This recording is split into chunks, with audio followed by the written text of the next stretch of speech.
Welcome back to అమ్మ వంటలు. నేను మీ లక్ష్మి. ఈరోజు వీడియోలోనండి చింతపండు కానీ అలాగే నిమ్మకాయ కానీ వాడకుండా చేసుకునే పులిహారని చూపించబోతున్నాను. ఆ పులిహార ఏంటనుకుంటున్నారా? దబ్బకాయ పులిహార అండి. చాలా టేస్టీగా ఉంటుంది. దీన్ని ఎలా ప్రిపేర్ చేస్తున్నానో చూడాలంటే చివరి వరకు నా వీడియో స్కిప్ చేయకుండా చూడండి. మీకు నచ్చితే ఒక లైక్ చేసి షేర్ చేసి సబ్స్క్రైబ్ చేసుకోండి. ఈ దబ్బకాయ పులిహారని ఎలా ప్రిపేర్ చేస్తున్నానో చూడండి. దబ్బకాయ పులిహార తయారు చేయడానికి నేను 1 కిలో బియ్యం తీసుకున్నాను. అంటే తవుడు బియ్యం తీసుకుని కుక్కర్లో వేసి కడిగేసండి. అంటే తవుడు బియ్యానికి లీటర్ వాటర్ సమానంగా లీటర్ వాటర్ వేసండి. అంటే గ్లాస్కి 2 గ్లాసులు వాటర్ వేసి శుభ్రంగా కుక్కర్లో పెట్టేసుకున్నానండి. కడిగేసుకుని మూత పెట్టేసి ఒక 2 విజిల్ వస్తే చాలండి. ఎక్కువ విజిల్ రాకూడదు. మనకి పులిహార అన్న తర్వాత కొంచెం అన్నం పొదిరిగానే ఉండాలి కదా. నేను అయితే కుక్కర్ విజిల్ అయితే వచ్చేసిందండి. 2 విజిల్ అయిపోయింది. స్టవ్ ఆఫ్ చేసేస్తున్నాను నేను.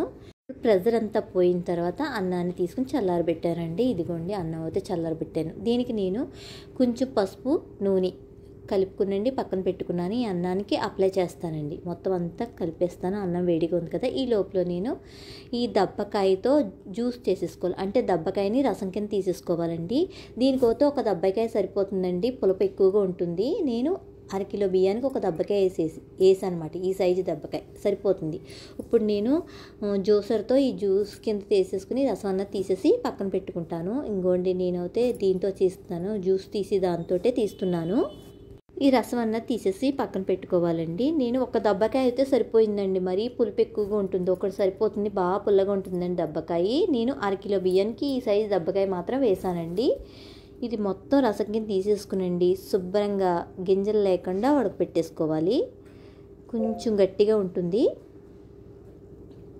అందుకని స్లోగా తీస్తున్నాను. రసం అయితే ఎక్కువ వస్తుందండి. ఇగోండి నేను రసాన్ని శుభ్రంగా ఇందులో వేసాను. కానీ ఇక్కలు వచ్చేసినాయి. మళ్ళీ మనం ఒక్కసారి వడపోతతో వడపోసుకుంటే సరిపోతుంది. నేను ఇప్పుడు ఇక్కలన్నిటిని తీసేసి వడపోతతో శుభ్రంగా వడకపెట్టేసుకుంటాను. ఇలా రావట్లేదండి గింజలు. ఈ దబ్బకాయ పులిహార అనేది టేస్ట్ బాగుంటుందండి. వెరైటీగా ఉంటుంది.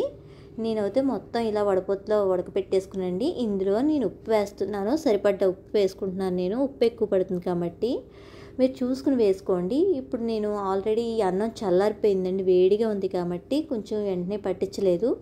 దీనికి నేను పసుపు నూనె పట్టిస్తున్నాను.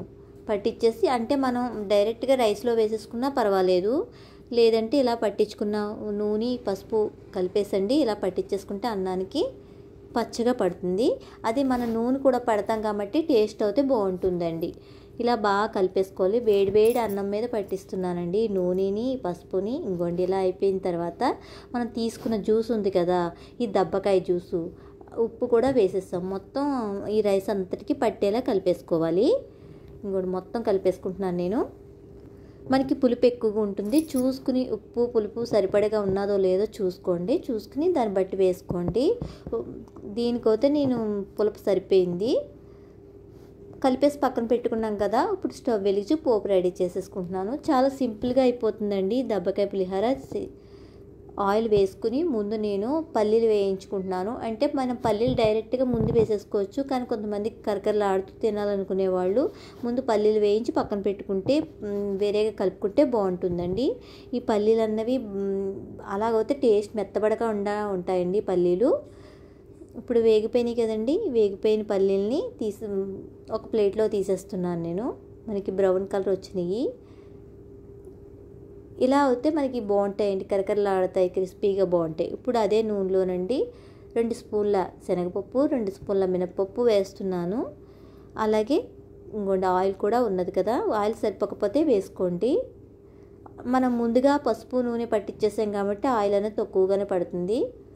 ఇందులో కొంచెం అల్లం వేస్తాను. చిన్న ముక్కలుగా కట్ చేసిన అల్లము. అలాగే 1 స్పూన్ ఆవాలు. దీనికి ఆవపిండి అది పట్టించిన అవసరం లేదండి. అలాగే పోపు లేగిపోతున్నాయి కదా, బ్రౌన్ కలర్ వచ్చేంత వరకు వేగించాలి. వేగినాయి కదండి. ఇప్పుడు నేను పచ్చిమిర్చి వేస్తాను. నేను పచ్చిమిర్చి ముందు వేసేసుకోకూడదు.